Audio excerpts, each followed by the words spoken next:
This panel on history and heritage will be moderated by Dr. Fahad Bishara. He is an assistant professor of history at the College of William and Mary here in Virginia. He's also a prize fellow in economics, history, and politics at Harvard University's Center for History and Economics. He specializes in the history of law and capitalism in the Indian Ocean and the Islamic world, and he's currently working on a book that is a legal history of the economic life in the Western Indian Ocean, told through the story of Arab and Indian settlement and commercialization of East Africa during the 19th century. There's much more here, but he has a PhD from Duke University and a master's degree from the University of Exeter in the United Kingdom. And his work has been supported by prestigious organizations such as the Social Science Research Council and others. So he's, I welcome you, and it's your turn to introduce the panel, and I look forward to it. Thank you, Dr. Matayer. Thank you, everybody, for being here this morning. We're joined by a panel of distinguished speakers today, a panel that reflects the distinguished heritage and history of Oman itself. First, we have Dr. Mark Kenoyer. Professor Kenoyer is a professor of cultural anthropology and archaeology at the University of Wisconsin at Madison. Professor Kenoyer spent decades doing research in Pakistan and India and has recently shifted his attention to Oman. So historians of Oman are very lucky to have Professor Kenoyer join their ranks. He's the author of many publications on ancient South Asia and the Indus Valley, and today he'll be presenting on trade and technology during the 3rd to 2nd millennia BC between Oman and South Asia. He'll be followed by Professor Valerie Hoffman, who's a professor of religion at the University of Illinois at Urbana-Champaign. Professor Hoffman is a specialist in Islamic thought and practice and the author of a number of wonderful books and articles on Islam. Most recently, The Essentials of Ibad-i-Islam, published by Syracuse University Press, which is, in my opinion, the best primer we have on Ibad-i-Islam available to us today. I highly recommend it to people who don't know about Ibad-i-Islam. Professor Hoffman will be presenting on Oman's religious heritage and landscape. And rounding up the panel is Professor William Zimmerly, who holds a PhD in Near Eastern archaeology from the University of Pennsylvania. Professor Zimmerly has taught at a number of institutions, including Dhofar University, and he's just returned from 3 years of research in Oman. If that's not something to be jealous of, I don't know what is. Professor Zimmerly will be sharing some of his findings from his research from what he's, the project that he's directing, the Dhofar Ethno-Archaeology Project. So with that, I invite you all to welcome my panelists and let the show begin.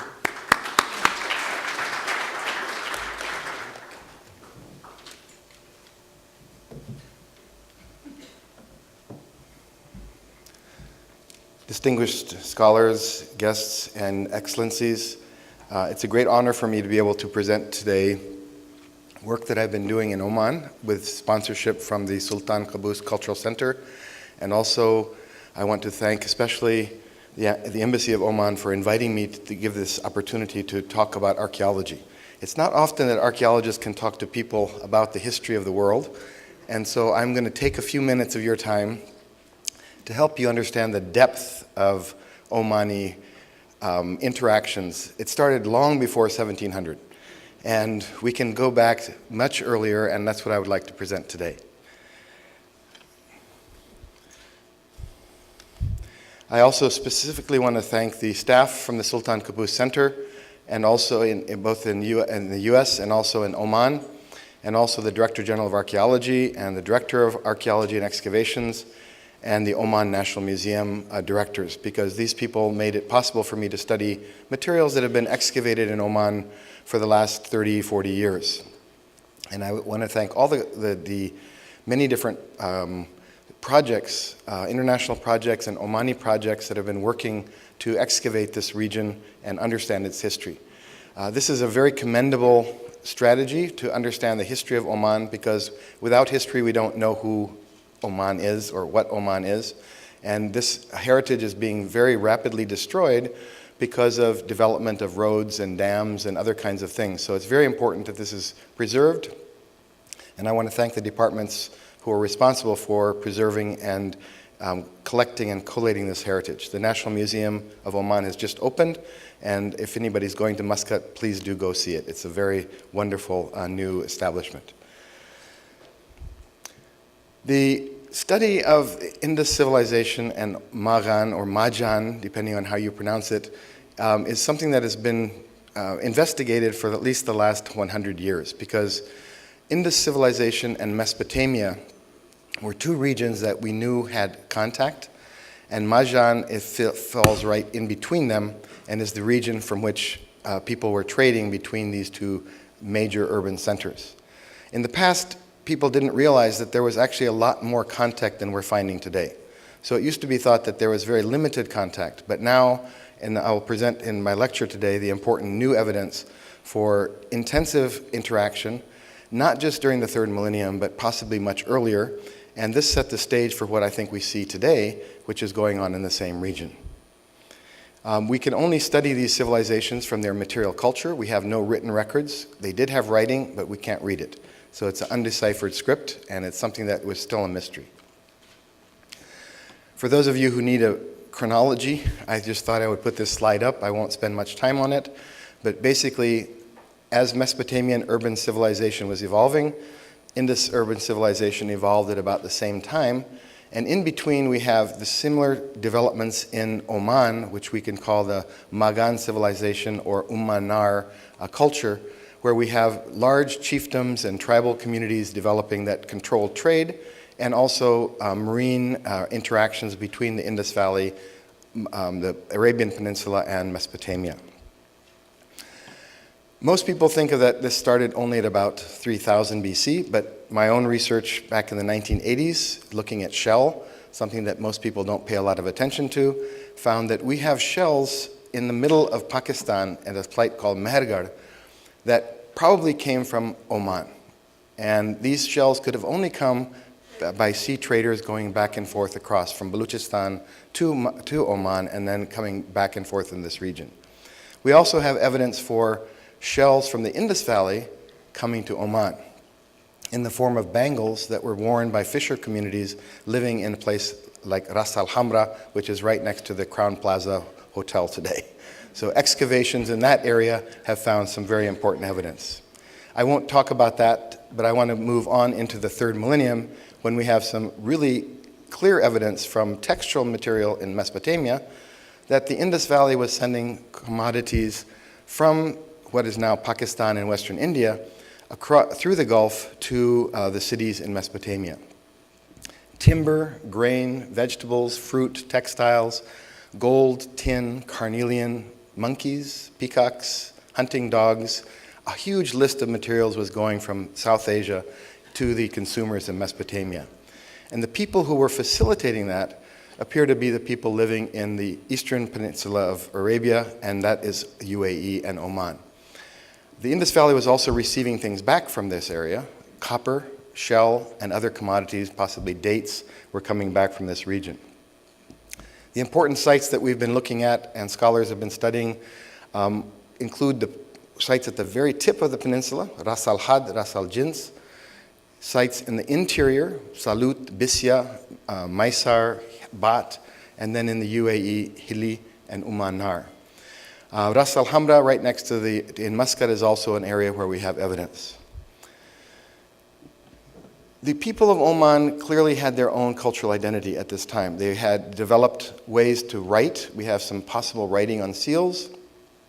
We have distinctive seals that were made with local materials, carved in local styles. So they had their own cultural traditions that they were building up, but they were also borrowing things and trading things with the other regions. So recent discoveries by the Italian mission in Oman, excavations at the tower in Salut, a stone tower from the Bronze Age, found a seal carved in the same style as the Indus Valley.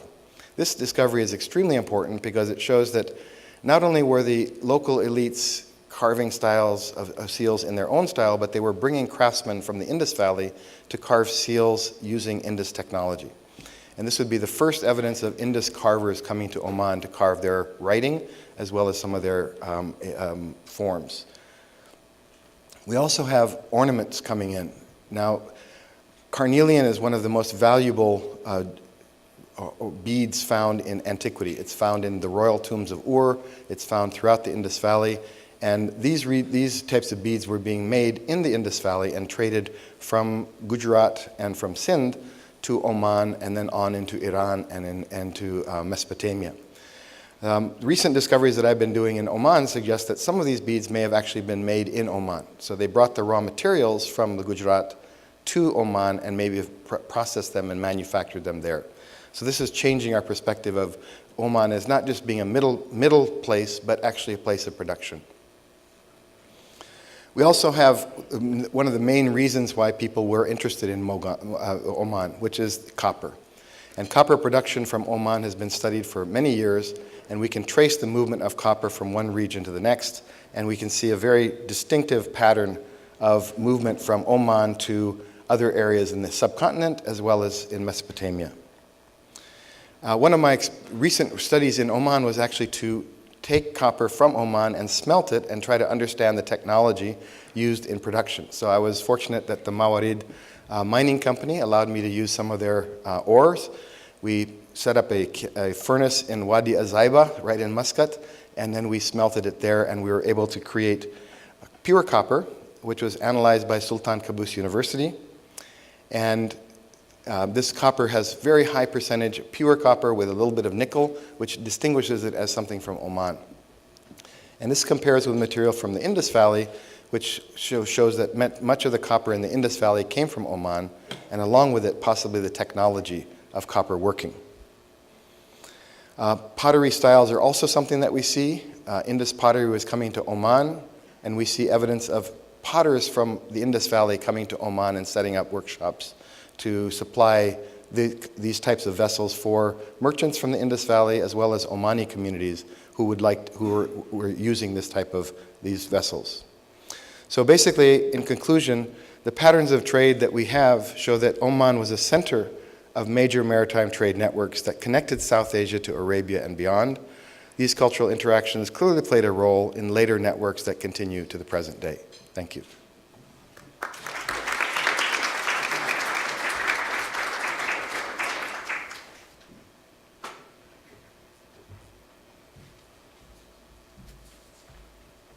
Good morning. I would like first of all to thank Her Excellency Honeina bint Ahmed al-Mughayri and His Excellence Abdul Mun'im ibn Mansour al-Hassani for their kind invitation to participate in this symposium on Oman in the 21st century.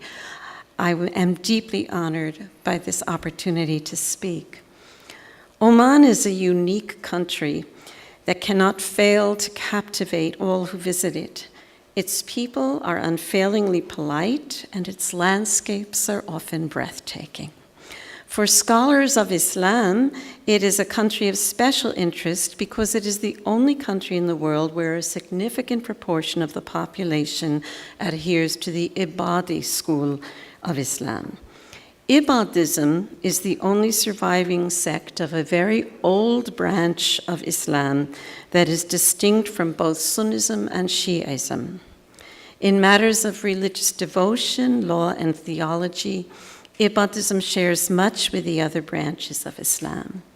Its main distinction from them lies in the insistence that good deeds and observance of religious obligations are an integral part of faith, and that a person who professes faith in Islam but does not observe Islamic ritual and moral obligations cannot be considered a believing Muslim.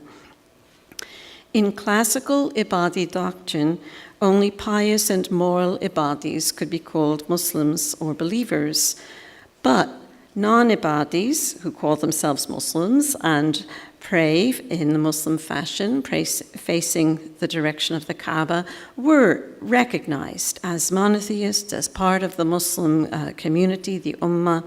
They were not considered unbelievers or idolaters. They may be unfaithful, but not in the sense of unbelief, only in the sense of ingratitude for God's blessings. The authors of classical Ibadi religious works devoted a great deal of attention to questions of religious affiliation and dissociation. Who is worthy of affiliation, what this entails, who is subject to dissociation, and what that entails. Linked to this focus on personal morality is a traditional insistence on the necessity of righteous governance of society.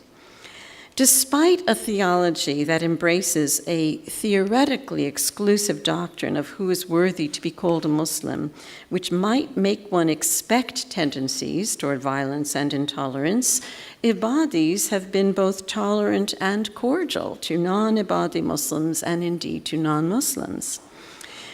In their relations with non-Ibadi Muslims, they may marry them, they may inherit from them, and non-Ibadis may inherit from Ibadis. Ibadis may eat their slaughtered animals, give them the greeting of peace, which is reserved for Muslims, pray with them and behind their imams, pray over them in their funerals, accept their testimony, and interact with them in all worldly matters, just as they would interact with those with whom they have religious affiliation. In the 17th century, and much more in the 19th century, Omani rule extended to East Africa. There was a great maritime empire.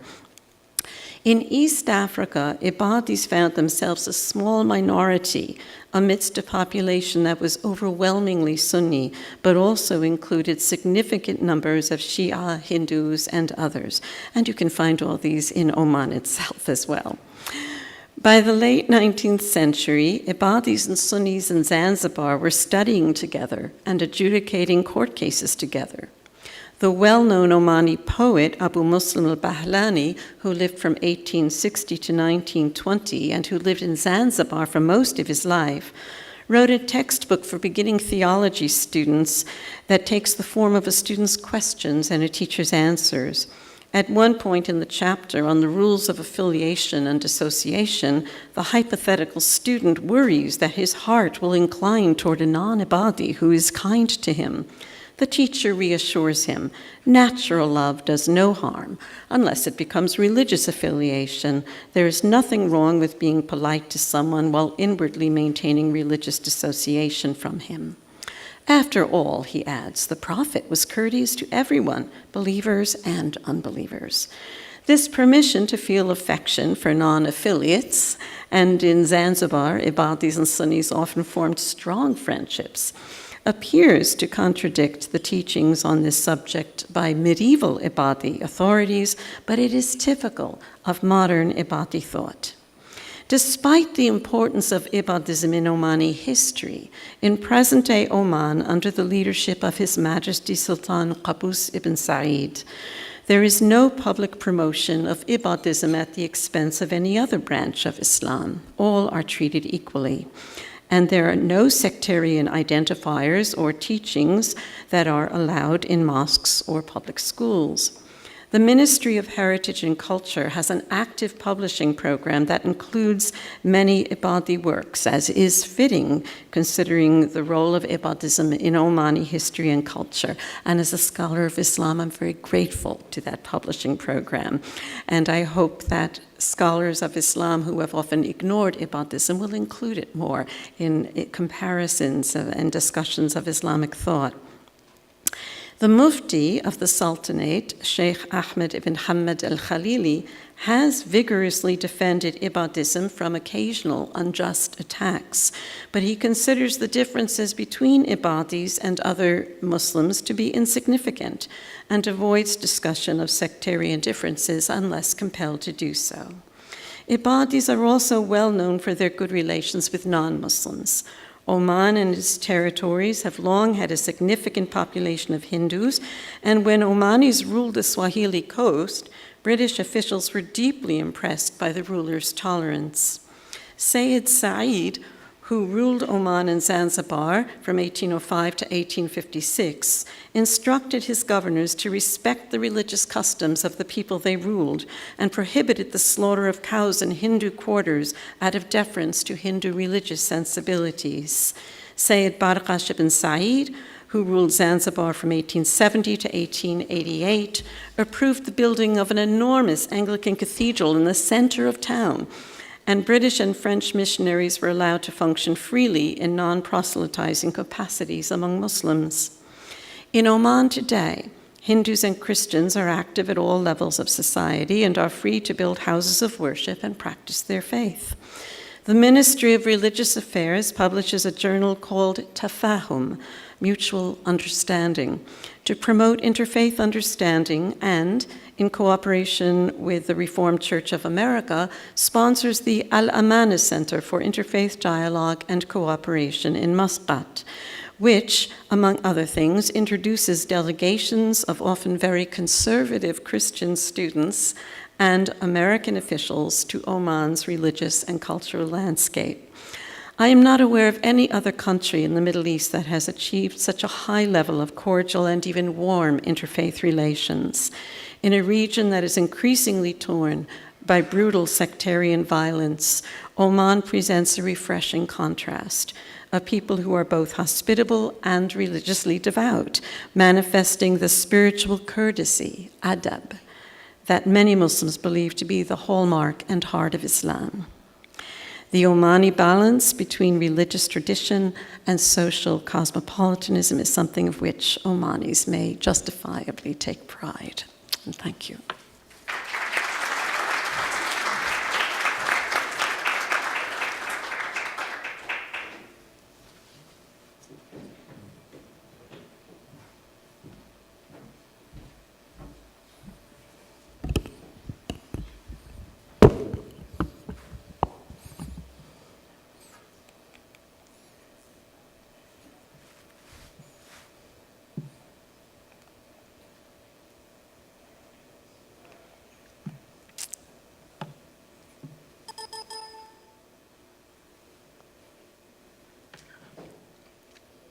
There we go. Thank you very much. May I begin with a sincere expression of my gratitude to His Excellency and to the Ambassador, as well as to the Embassy and to my Omani colleagues and American colleagues here today for making this day possible for all of us, and to so many of you who are here today as well that have helped me these past 3 years carry out this preservation project in the Sultanate of Oman, this project that I shall present to you today.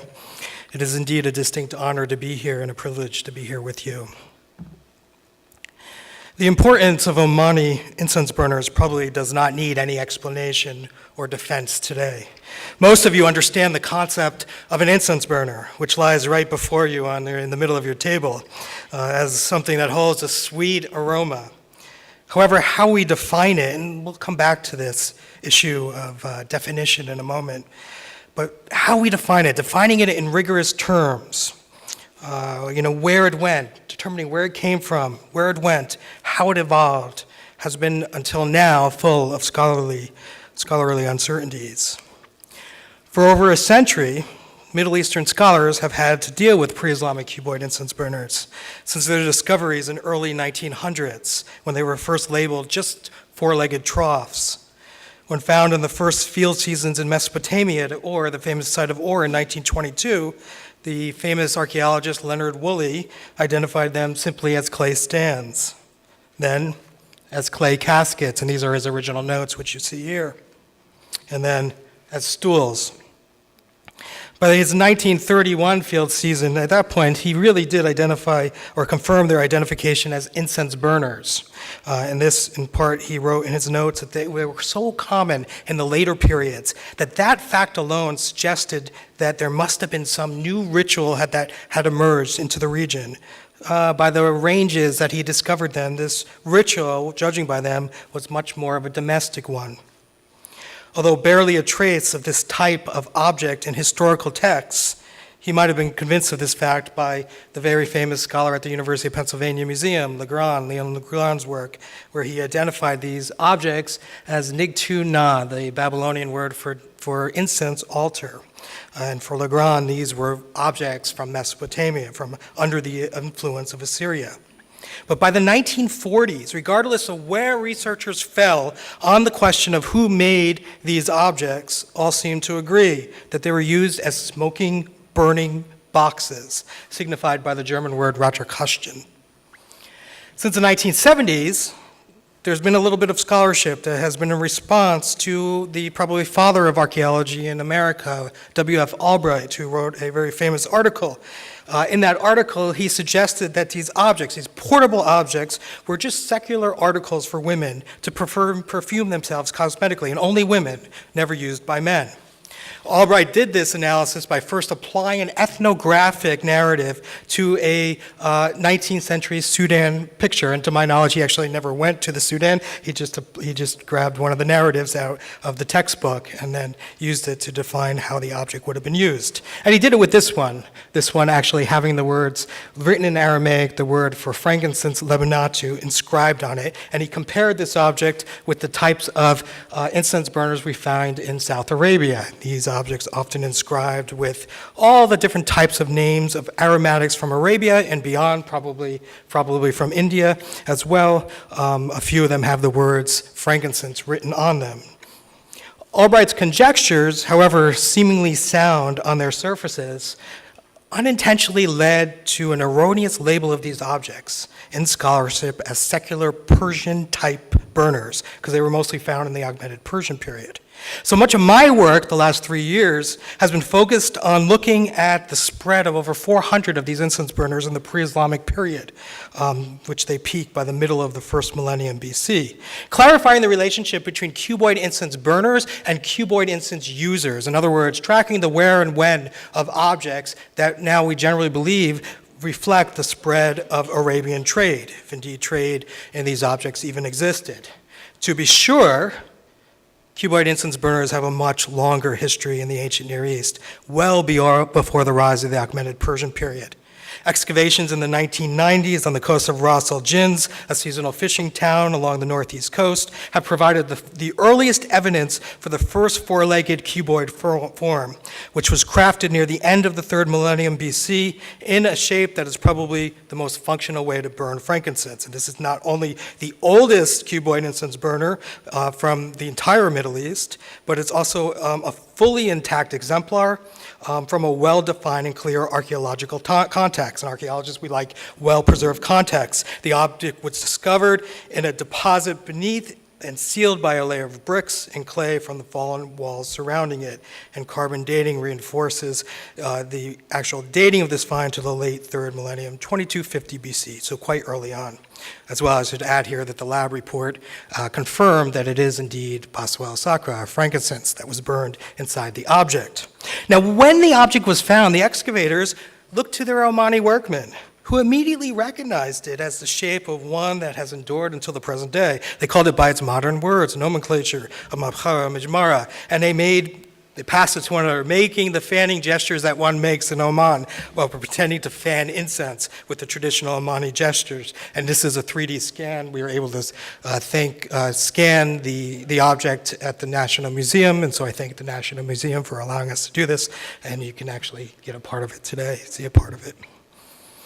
From this evidence alone, we can begin to turn any scholarly misconception about these objects on its head and offer a much more authentic exercise in expanding our knowledge in order to be more aware of the possibilities and processes for how one makes a cuboid incense burner and how one used it in the past. And I think two examples suffice here. What you see on the one side is we're documenting actual prayers that were said in the past before a cuboid incense burner. This would have been in Jabali, the language of the mountains, El-Shari, the Shari language. And Aluban, Aluban, to you who go to the heavens, keep away from us the enemy and protect us from the hatred of the friend and enemy. And on the other side, you see the Al-Qanun, the wearing of an incense burner on celebratory events and in parades and so forth. So two primary examples of how incense burners can be used, and there's many more. With this in mind, in 2011, I began a project entitled the Dhow Ethnoarchaeology Survey.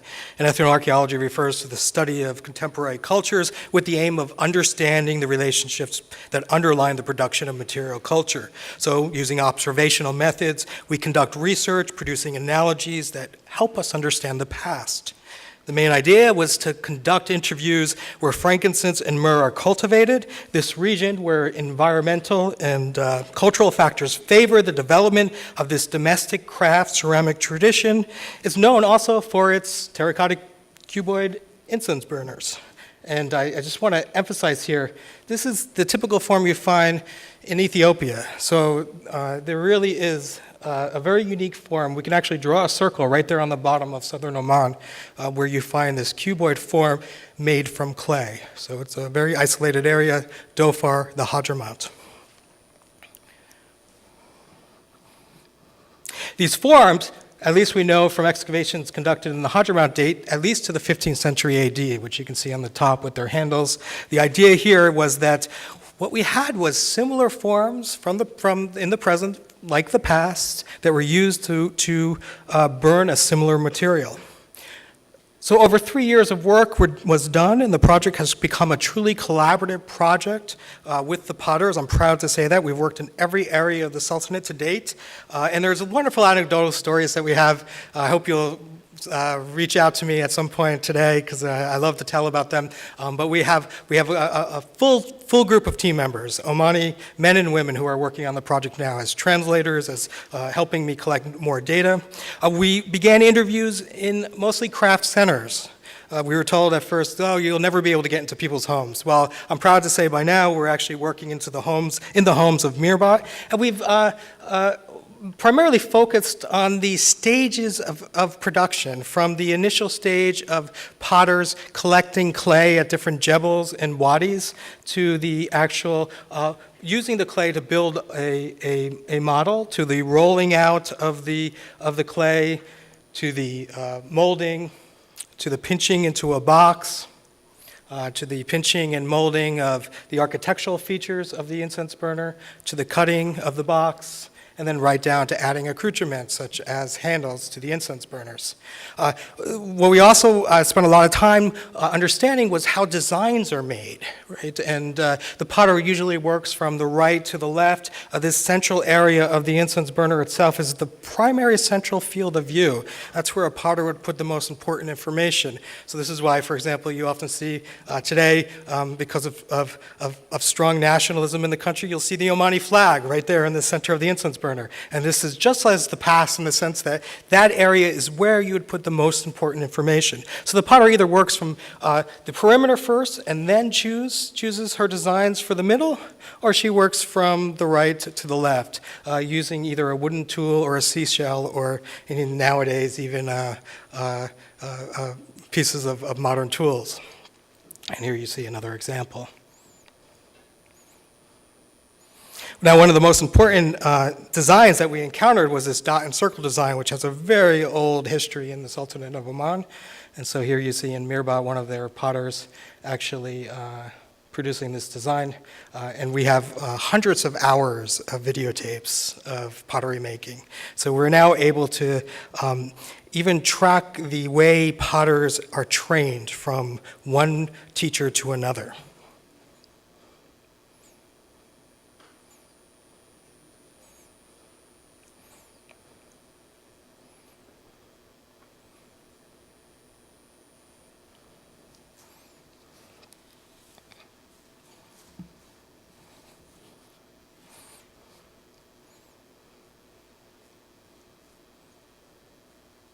Great.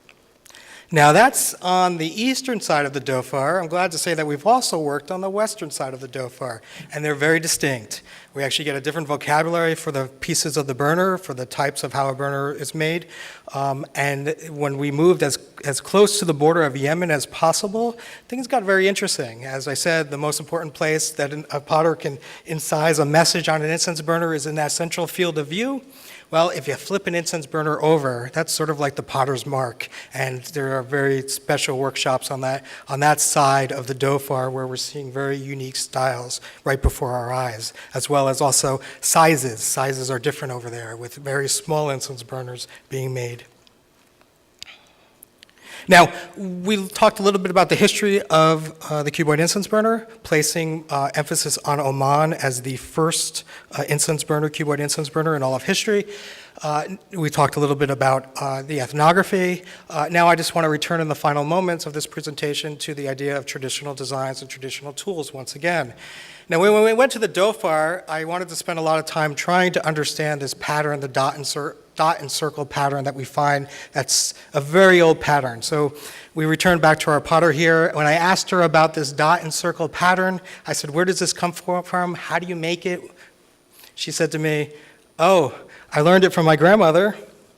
And I said, do you use a tool? And she said, oh, yeah. And she pulled out a ballpoint pen and said, I use the back of a ballpoint pen to make the design, which clearly is the most functional way to do it. And so with that in mind, we realized that the craft was really changing right before our eyes.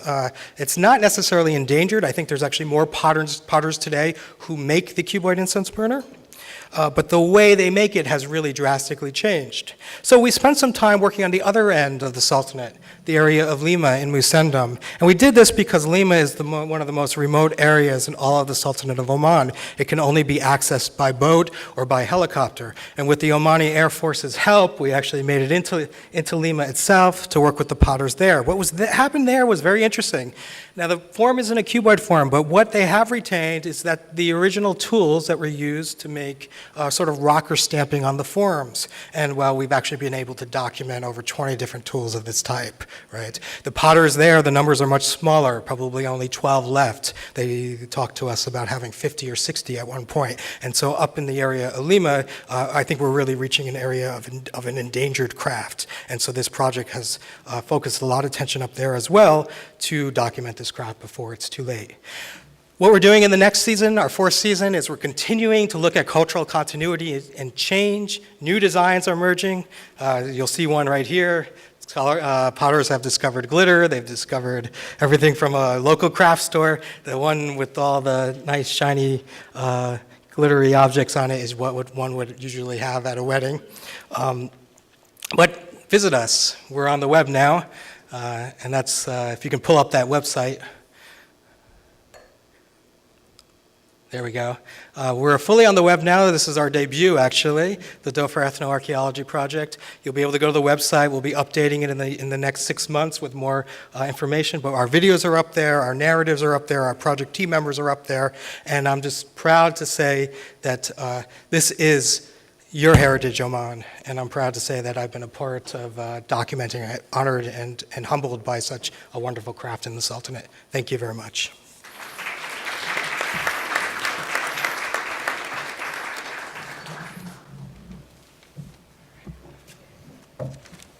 Well, thank you to all of our panelists for some incredibly stimulating papers. You've presented a range of different disciplines and a range of different methodologies, a history that's truly international in scope.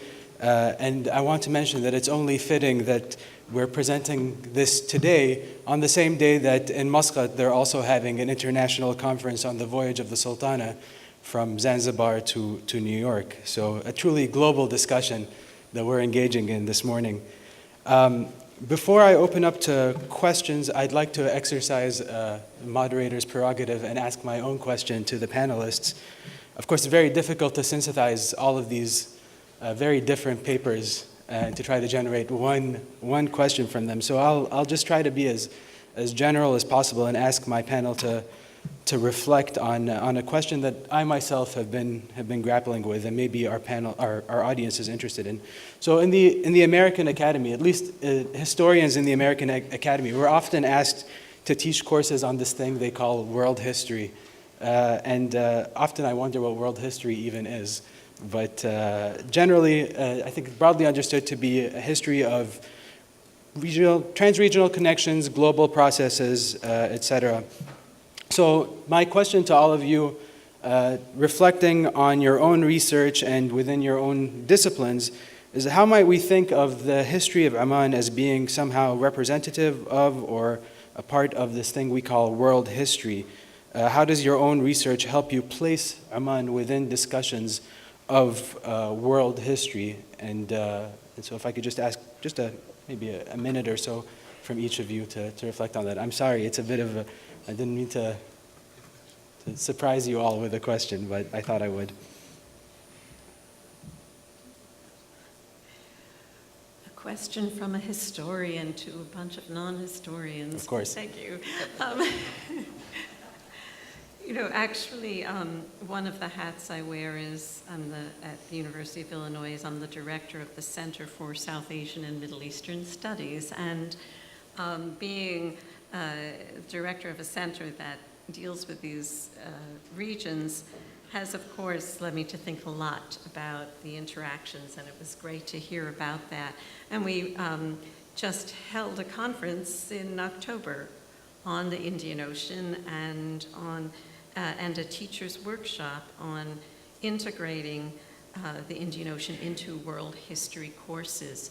And that workshop and conference were actually funded in good part by the Sultan Qaboos Cultural Center. So we're very grateful for that. But I really think this is so important because if you look in the curriculum of textbooks that our secondary school students use today, there is barely a mention of anything to do with the Indian Ocean. But the Indian Ocean was really, some have called it the cradle of globalization, the first real globalization. Certainly, I would just say that, I went to Oman because I went to Zanzibar.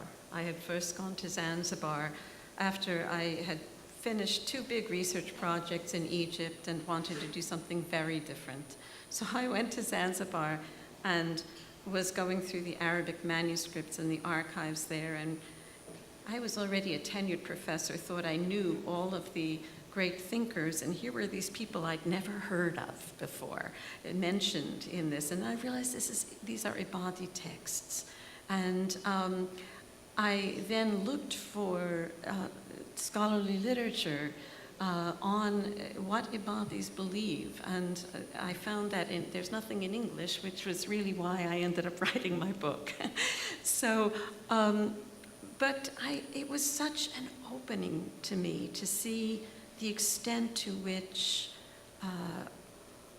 knowing about Oman and its maritime empire, of which most people are unaware in this country, has really opened a window to looking at history in a whole other way. And the long struggle of Oman with Portugal was something that I had no idea. For 150 years, right? Sort of off and on struggle for dominance in the Indian Ocean, and ultimately the Omanis won. Until the British came, but anyway. So I think that knowing about, I think there's so much to learn, and I really do hope that that people in this country become much more aware of the history of Oman, the culture of Oman, of course, Ibadi Islam, because that's what I'm studying, and I think it's so fascinating. So that's my answer anyway. I mean, and even arguably after the British come, the Omanis are able to assert their authority in places the British couldn't reach, such as the Congo. Absolutely. And so, Absolutely. Are other panelists? Sure. That's a great question, and I think when I was writing my doctoral dissertation, I started, in Jordan and Syria and Iraq, and I really just followed the trail, the scent of the trail, which led me to Oman. Right? It's working because I was.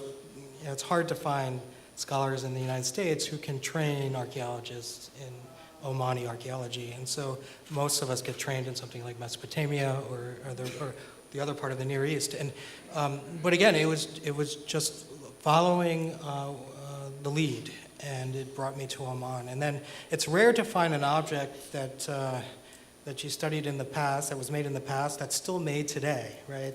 The continuity is there, and I think that was such an eye-opener for me. Now, with that comes a lot of issues as an historian, right?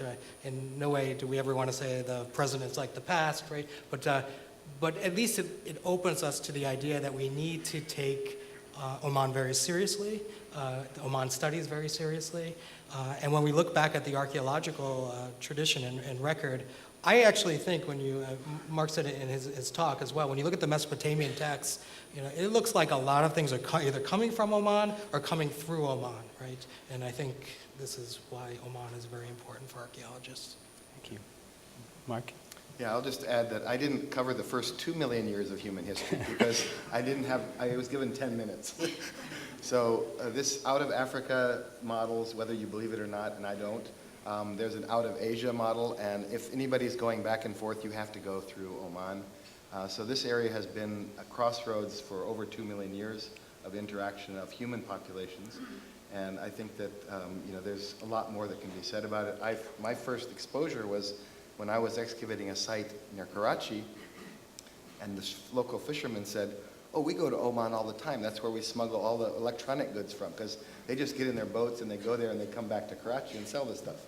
So Oman is not far away. People go there overnight, in 2 days come back, and people have been going back and forth like this for a long time. So the regions of South Asia and the Arabian Peninsula are very closely linked, and I think that more effort needs to be paid to understanding that depth of history and the critical center point of that region for this trade. Okay, well, I have many other questions, but to be fair, I'll open it up to the audience. This one in the back. If you can identify yourself as well.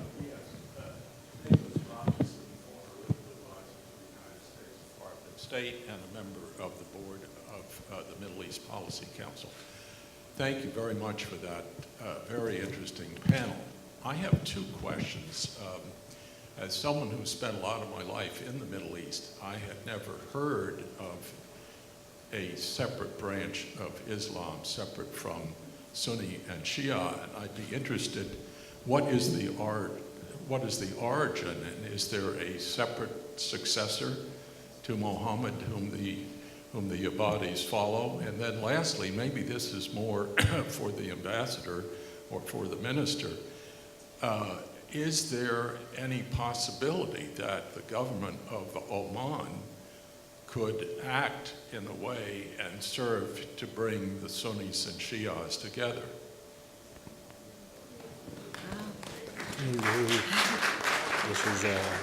Those are great questions. The origin of Ibadism, they recognize the first two caliphs, Abu Bakr and Omar, as do all of the Muslims. They recognized the third caliph, Uthman, at first, but then they felt that he was not conducting himself in the manner of his predecessors and not following the laws of Islam adequately. There was widespread discontent with that third caliph, and this is well-known history. A pivotal event in the history of early Islam was the assassination of that third caliph, which really split the Muslim community and led to civil war. And it's really out of this that we eventually have these three branches. The branch from which the Ibadis are derived is known as the Kharijites or Khawarij. And some of the sects of the Khawarij were extremely violent. Some of them felt that anyone who committed a major sin and did not repent was an unbeliever who had left Islam and should be killed. The Ibadis were not like that at all. For the Ibadis, it is a requirement to rise up against an unjust ruler, which makes them quite different from Sunni tradition. Despite what we see today, out on the world today, because the ideas among Muslims have changed so much in the last 150 years, but in Sunni tradition, there was a strong push toward just accepting any ruler, no matter how tyrannical. The Sunnis have a hadith that says that 60 years of tyranny are better than a single day of civil war. But the Ibadis have felt that if you have the ability to overthrow a tyrant, you should. And so this has, of course, led to some political upheavals in the course of Omani history, and not just Oman. There were Ibadi imamates in North Africa and in the Hadramaut and in Yemen. But most of the more radical Khawarij, like any basically terrorist group, ultimately was eradicated. The Ibadis were also persecuted, and so they were pushed to the margins of society.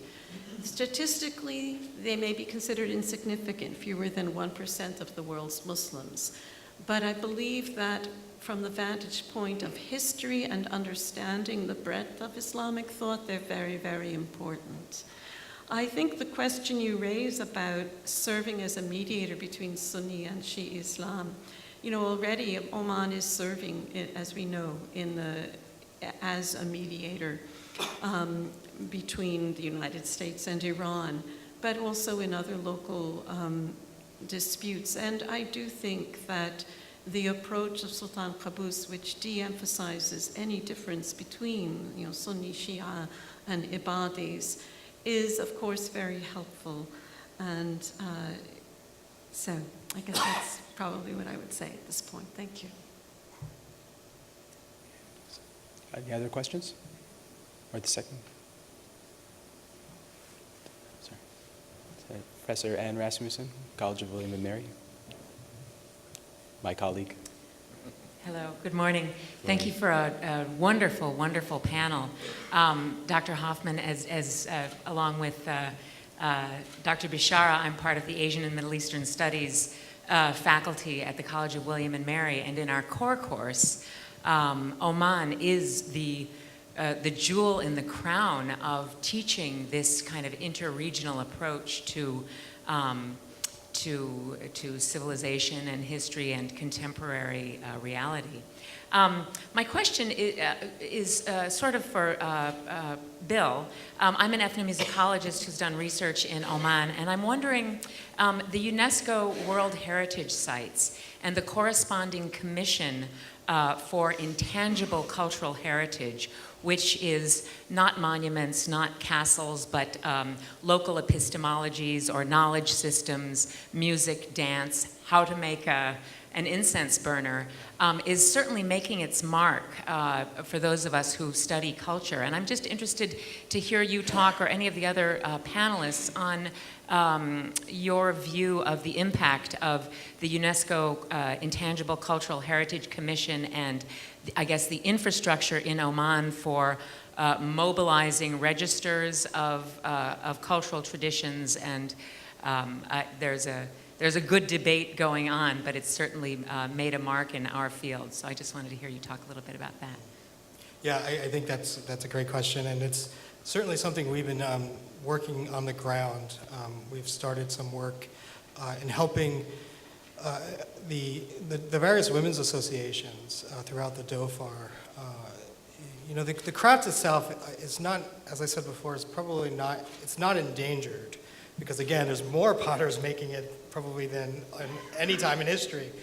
But the way they're making it is different, of course, not so traditional, and that's fine as well. But one of the goals I think we're trying to do is also preserve and document some of the more traditional ways of making the homage work. And in that sense, the digitization process that we're doing, 3D digitization has played an important role in all of this. Second thing is we've begun to explore the possibility of things like sort of what I call banking traditional folklore or traditional knowledge. In other words, using locals to document their own tradition. Who can do it better but someone who knows their tradition? And we're trying to provide training for that. And so we have an initiative that will take place with the help of the U.S. Embassy in Muscat to do some work in the Dhofar. There's these wonderful house museums. The women have set up, you walk into the Women's Association, they've set up their own museum. And it's got its own majmar and its own objects. And so we want to help them. We want to provide some training in how they can go about teaching their own cultural heritage, how they can use objects to teach history, and then how can they just preserve the objects that they have in their collection as well. And so I think that's all along those lines. I think Oman is in an excellent position. Look, if you look at the rest of the Middle East right now, there are obviously problems. Cultural heritage is being eradicated, right? And Oman is in an excellent position to preserve its heritage. It is peaceful, it is prosperous, and it can be and will be a leader in this, I think, in this role. And so, yeah, we're actively on the ground right now with the help of the U.S. Embassy. We have something in place for January, February to start that process of training locals in preserving their own cultural knowledge and heritage. And, you know, and I hope we can extend that right to ethnomusicology. Fantastic. Yeah. Well, we have a few questions. Maybe we can take the one in the back first, and then we'll move forward. Thank you. Jafar al-Jafari with Al-Mayadeen TV network.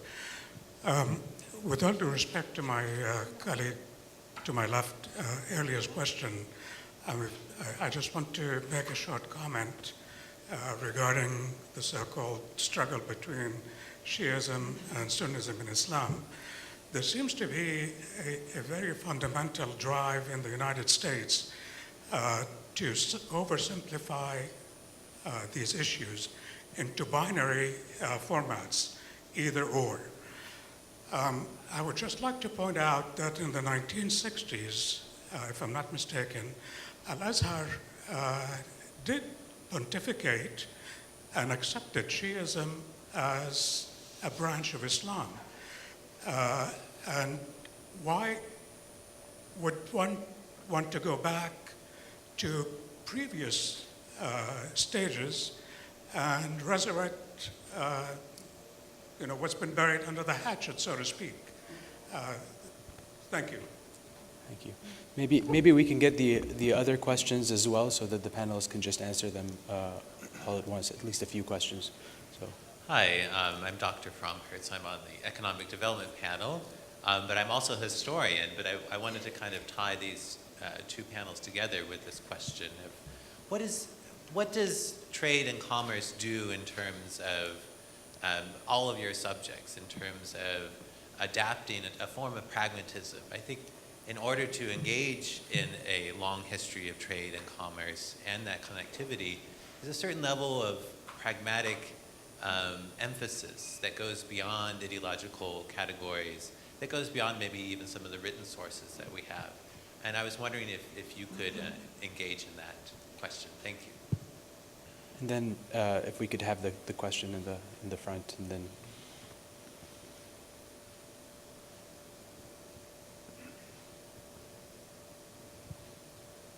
Hi, I lived in Oman in the late 70s and early 80s, and I'm interested in the role of women in the cultural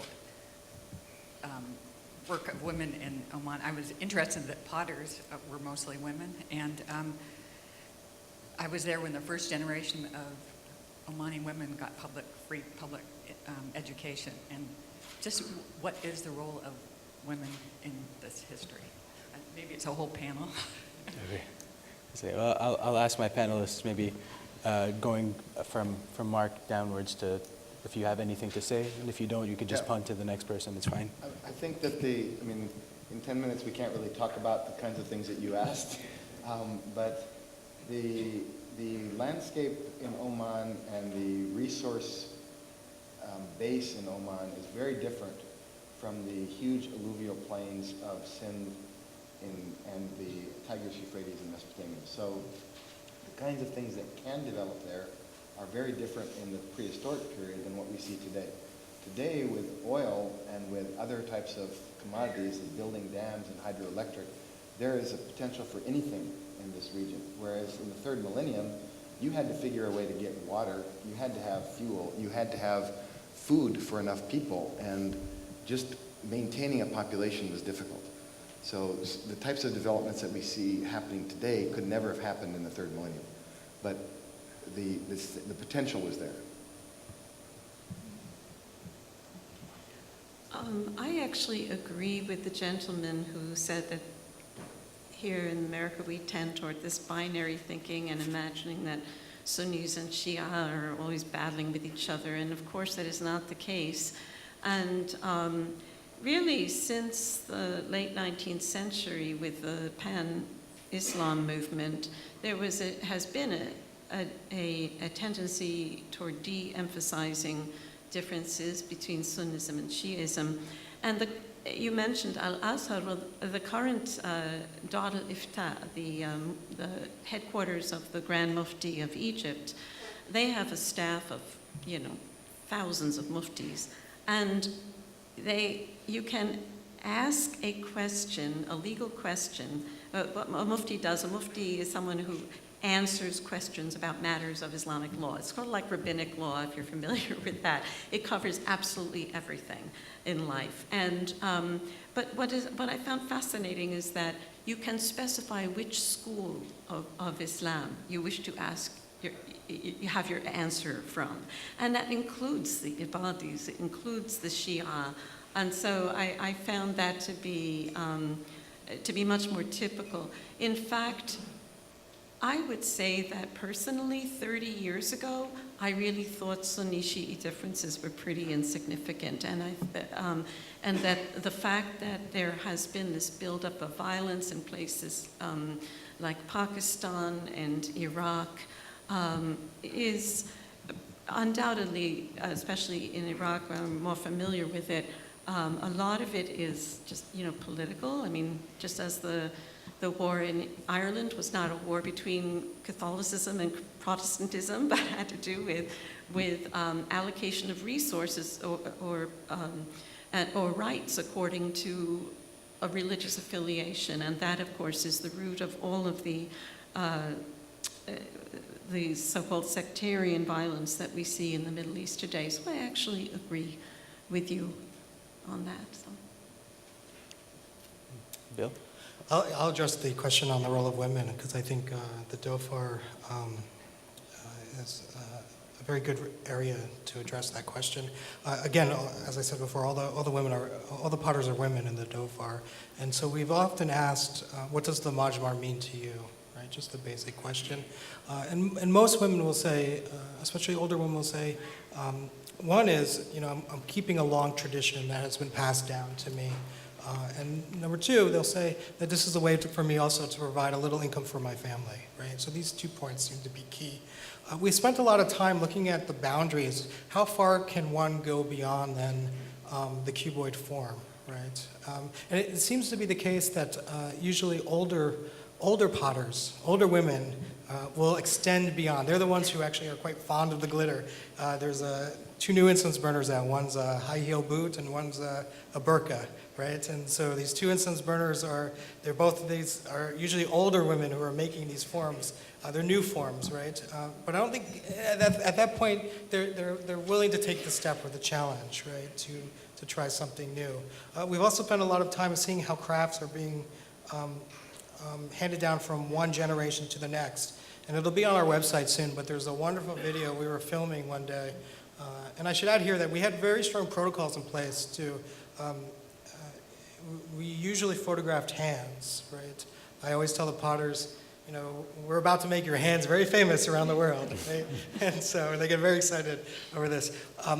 But we had protocols in place, so only hands, but at times some of them would say, no, as they got to know us, photograph. We want to help preserve this craft heritage, and so I think they see their role as women as really preserving this. So anyway, on our website we'll have a video up. We were filming one day, and a potter's working, and their 5-year-old daughter just comes alongside her mother and starts rolling out the clay, and she does the first 5 or 6 steps. Right?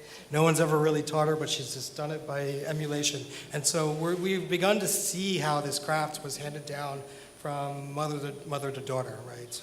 Grandmother to daughter, grandmother to grandchild. Now, some interesting changes are taking place. Most of my students at Dhofar University, many of the women their mothers were potters, they don't want to be potters anymore, right? So, everything's changing. And we also see young boys now actually participating in the craft. I think for the first time, right? So I think there are some drastic changes taking place before our eyes, and this is only within the 3 years that I've worked there. Yeah, I know there are other questions on the floor, but we really are out of time for this panel. So if you have questions, you can approach our panelists during the break. But for now, I'd like to thank our panelists once again for a wonderful and stimulating discussion.